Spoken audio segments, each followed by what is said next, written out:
Hey everybody, welcome back to the Cardboard Cave.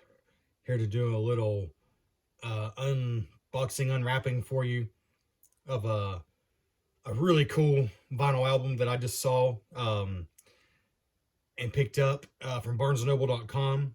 I know they've got it at multiple other places. I think Best Buy, Amazon, your online music stores. Um, Hopefully some record stores are carrying it as well, but Barnes & Noble's kind of the closest thing we have to a record store in our area, and they didn't have it in store, but they did have it online. It is a 1 LP vinyl record, music from the Star Trek Saga, performed by the City of Prague Philharmonic Orchestra. It is a translucent blue. It is a HD high-res 24-bit 96 kilohertz. I'm not a record buff. I just have some vinyl that appeals to me. You know, a lot of soundtracks, some other my favorite music, and I just love this when I saw it. I love the way it looks. I love the Star Trek, and I love the selection of music they picked. I mean, you got to recognize it is only one record. You can only fit, I don't know, it's under 40 minutes, it seems like, usually. And I believe I added this up, and it's right at 37, 38 minutes of music, which is pretty much what seems to be able to go on a regular 1 LP, it seems like. But I think they did a really good job with the variety of music, and I'll show you what's on it in the back, and then we'll open it up real quick. Captain Explorer, I suppose that's, I'm not even going to try to guess. Universe, who's the actual company that puts it out? Silver Screen Records, Diggers Factory. Silver, okay, so yeah. Diggers Factory, which you can definitely get it on their website, but it's not just on their website. 2023, so this is pretty dang new. Here we are at the start of 2024, pretty much. But yeah, I just really like the way that looks, for sure. And then on the back, I like the way that looks as well. And actually, you know what? Let me go and unwrap it, because then you'll be able to see the titles here more easily, because this plastic is shiny. I don't find taking the shrink wrap off records isn't always the easiest thing in the world. I should have considered that before I started recording. I think this one's going to be all right, though. Just got to find a corner and work at it. There we go.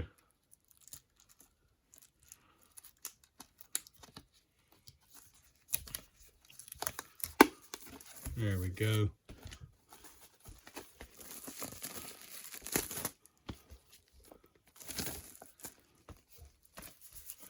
So the only thing that comes off when you take off the plastic wrap as far as, you know, decals or details, it's just this one sticker. That's all that comes off. The rest stays behind. Try to get the whole thing of you here.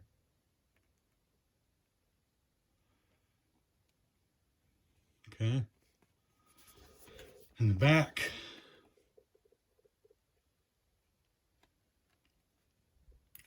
Yes, it's 2023 Silver Screen Records, 2023 Diggers Factory, licensed from Silver Screen Records.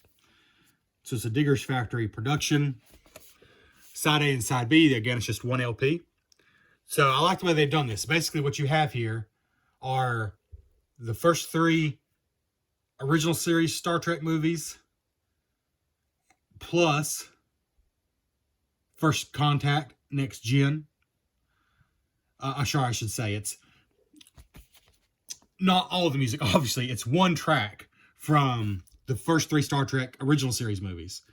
One track from the Next Generation movie, First Contact. One track from the newer 2009 J.J. Abrams Star Trek. And then, so you got, you know, 5 of the movies, songs from 5 of the movies. And then you've got the main theme from every single series from the original through Enterprise. So for the 5, I think what most people would consider the 5 main Star Trek series, although, I mean, in 10 years, you know, I guess probably Discovery will be considered a main series. I don't know, will it? Because those main series tended to get, you know, like 20-something episodes per season. The Enterprise did not get 7 seasons. I don't know. The original series didn't either. So yeah, I'm sure Discovery will eventually be considered a main series. I hope Strange New Worlds will be, but it's definitely shorter seasons, and there's only 2 out so far, and a third one coming out hopefully this year. But anyways, Up Through Enterprise, I digress. Up Through Enterprise has the main theme from all the main series. So you've got the end titles from Star Trek The Motion Picture. You've got the main titles. Okay, either I'm going to make myself look like a fool, or this is a legit misprint. Let me know in the comments if I'm just being an idiot. This is Star Trek II, The Wrath of Khan, but they capitalized the L, which in Roman numerals has been forever, but I believe that's a 50, right? Doesn't L represent 50? So Star Trek 51, The Wrath of Khan, I think that's a serious misprint. I think it was supposed to be 2 lowercase i's, to represent, Roman numeral I, or Roman numeral 2, I mean. And they did the same thing with the third track, Bird of Prey to Cloaks from Star Trek 3, The Search for Spock. Again, though, they wrote LII, which I believe is 52 in Roman numerals. That's a serious, man, you'd think they would have caught that before they printed them all. That's weird. I mean, clearly what they did is they loaded it into a program, a computer or whatever, which is kind of thematic for Star Trek, I guess. They loaded it into a computer program, and it automatically capitalized the first letter of each word. That's exactly what it did. It was trying to capitalize it, but then they, I guess, forced it to be lowercase, but they didn't catch that they still had the first I capitalized. Wait a minute. That's not even a capital I, that's a capital L. Now I am looking stupid. Yeah, I don't know what they did. Unless I'm crazy, that's a crazy misprint. But anyways, track 4 is end titles from Star Trek First Contact. Then side B does have one more track. Oh my goodness. Track. One more track from a movie, and that is, it looks like actually a 2-parter. Hella Bar Talk, Enterprising Young Men from the 2009 Star Trek movie. Then we go into the main themes for the TV shows. We got Star Trek original TV version, original series version from the original Star Trek. Then we got the theme from Star Trek Next Generation, theme from Star Trek Deep Space Nine, theme from Star Trek Voyager, and Where My Heart Will Take Me from Star Trek Enterprise. And let me tell you, that song I know is so polarizing because my friend Johnny, I think he just doesn't like it at all because it doesn't sound like Star Trek at all. And I will agree with that. But there's something about watching that show, and I just ended up enjoying it so much that eventually I looked forward to that theme song playing. But I understand it is a very strange choice for Star Trek. However, I think this orchestrated version might please some people. Maybe some people would even wish that was the version that was on it, on the show. It's quite good. I've heard that one. I've heard several of these. You can actually listen to all of them. I think it's on the Diggers Factory website. You can actually listen to the whole album. And what I've heard is quite good.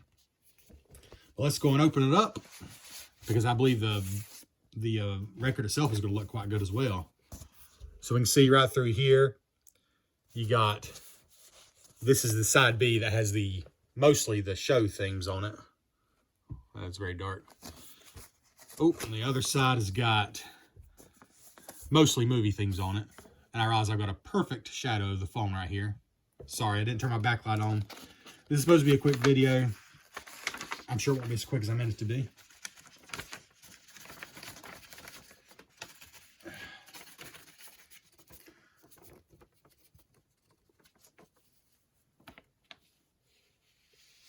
All right.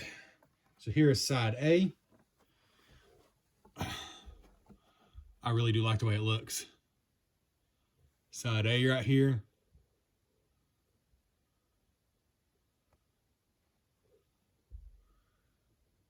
With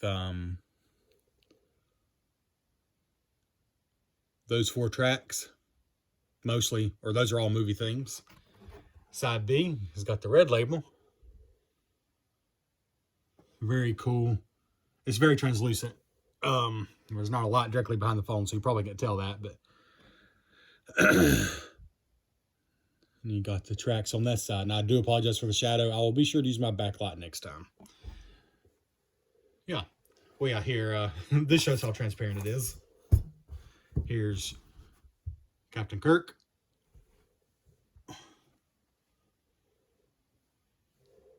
Okay, I'm showing nothing. I can see him through it, but not at that angle. I'm proving nothing. Anyways, you'll just have to take my word for it. It's translucent. I mean, holding up to the light, you can see the light through it. As far as thickness, seems standard to me, but I am no expert on vinyl. I just know that I love the way they look, and I love music. And vinyl is a way to still physically get music. CDs are pretty much gone. I have a massive, and I do mean massive box, 2 boxes, 2 huge boxes full of CDs. None of our vehicles have CD players. As far as I know, no new vehicles being made have CD players, at least not standard. We no longer have a CD player in our house. I mean, heck, the old Xbox One that I have is probably the only CD player in the house. It makes me sad because I had a 2012 Mazda 3 with a CD player, and that's how I listen to my CDs most of the time. I think I mentioned in a recent video, I traded that in. I got a Ford Maverick truck now. It has Bluetooth, so I can still honestly listen to all the same music right off my phone. But I miss my CD player. Like, anyway, so records are a way for me to still have some physical music represented in my collection. Some of my favorites. I'm not trying to rebuy everything, every CD I have. That would be insane. But some of my absolute favorites, and especially I love soundtracks. So yeah, as far as the packaging, it's basic. This is, I mean, it's thin. It's just a sleeve to hold it, but it's not the thinnest I've ever felt. It arrived in pretty good condition from Barnes & Noble. Slight creasing up there, but I just don't let that kind of thing bother me anymore because I actually like to listen to my records, and it's going to get a little damage just taking it in and out. But Barnes & Noble did a pretty good job with the shipping. It came in an actual vinyl record cardboard sleeve, you know, that has the extended edges around the outside so that it protects it from major damage for sure. So yeah, I was pleased with Barnes & Noble. They are actually a pretty good place to get records from, especially if you're a premium member and save 10% every day. 10%, you get free shipping on everything if you're a premium member. Not shilling for Barnes & Noble, but for me, that's kind of the only option around here for a lot of vinyl records. Yeah, I like it a lot. I especially like how it looks. I like the way the record looks. I love the way the sleeve looks. So yeah, Star Trek Saga, music from the Star Trek Saga. Retails for about $30. You can probably get it a few bucks cheaper. Probably about $30 after shipping is roughly what you're going to pay. I think I paid $27 because I saved 10% being a Barnes & Noble member and free shipping. Yeah, so there you go. Thanks for checking out the Cardboard Cave.